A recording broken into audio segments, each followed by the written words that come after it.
Welcome back to Techie Dialogue. Today we're going to show you how to add noise suppression to mic in OBS to remove background noise and make your audio sound cleaner. In this video, I'll walk you through step by step so you can improve your microphone quality instantly. Step 1.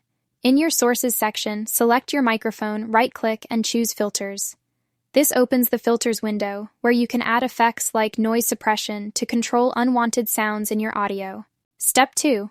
In the Filters window, click the plus button at the bottom and select Noise Suppression. You'll be prompted to name it. You can leave the default name or choose something like Noise Suppression, then click OK to add it to your microphone. Step 3. On the right-hand side, you'll see Method Options. You can choose RN Noise Suppression for higher quality but more CPU usage, or Speex for lower CPU usage if your computer is less powerful. Step 4.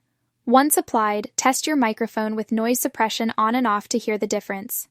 You'll notice background sounds like fans, dryers, or echoes are greatly reduced, giving your recordings or streams a cleaner sound. Thanks for watching Techie Dialogue, and don't forget to subscribe to the channel for more OBS tips and tutorials.